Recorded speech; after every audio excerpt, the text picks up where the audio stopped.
using empathy, which is covered in Chapter 7, and finding out what matters to him, you can suggest the best incentive for change. Try not to select abstract, large, or unrealistic benefits. Think of benefits that the other person can see as within his grasp. Chapter 19, 10 Ways to Make the World a More Emotionally Intelligent Place. In this chapter, play button distinguishing between IQ and EQ. Play button using your AI to improve your part of the world, and beyond. Play button influencing others to improve the world. I wrote this book, in part, to introduce you to the benefits of being aware of emotional and social intelligence.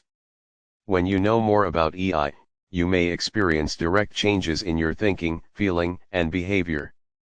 The personal benefits of these changes can improve your life, as well as the lives of people with whom you interact. However, increasing your emotional intelligence can have benefits greater than the personal benefits you experience. When you become more emotionally intelligent, you begin to understand the important contribution that you can make to the world around you. Being truly emotionally intelligent means caring about others and making a positive impact in the world. Caring for others. Throughout this book, I talk about a number of differences between cognitive intelligence, IQ, and emotional intelligence, EQ. For example, someone who has a very high IQ might not contribute very much to society, or might even be cruel to others. You can find many examples throughout history of very intelligent people, intelligent in an IQ way, who contribute little to, or even act destructively against, their fellow human beings. 306 Part V, the part of tens. A few years ago, I was invited to take part in a national television documentary that focused on a Mensa convention. You've probably heard of Mensa. It's a society, created back in 1946, that offers limited membership to smart people. In fact, to become a member, you must have an IQ score in the top 2% of the population.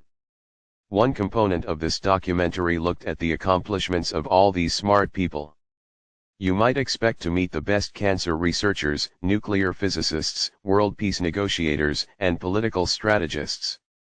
Well, they may have been there, but they weren't the most easily found. One of the stated purposes of Mensa is to identify and foster human intelligence for the benefit of humanity. Unfortunately, I didn't manage to find many examples of members providing disproportionate benefits to society. In fact, most of the people from Mensa whom I saw were either self-focused or concerned about abstract theories. One of the self-proclaimed brightest members of the group worked as a bouncer in a bar.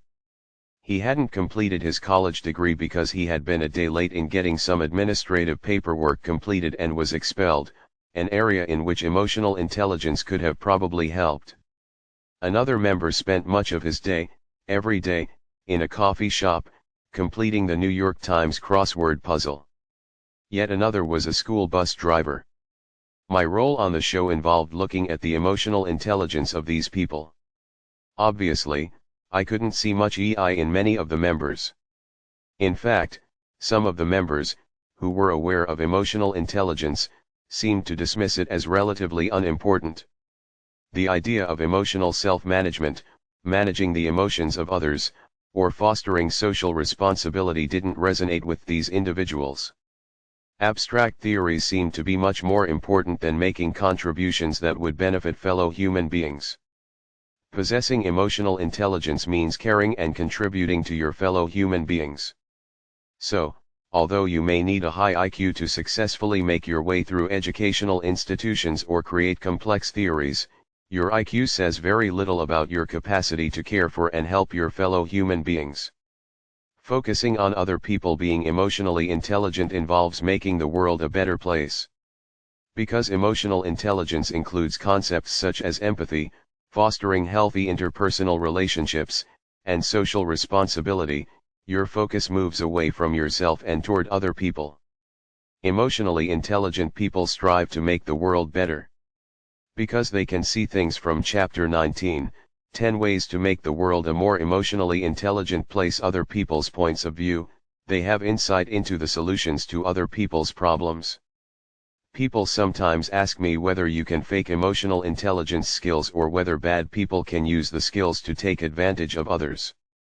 Although some people can manipulate others by pretending to be interested in them or their families, that behavior doesn't fit into the major definitions of emotional intelligence, Meyer, Salovey, Caruso, or Baron. Emotionally intelligent people are truly interested in others and the world around them. Narcissists, con artists, or Machiavellian people are primarily interested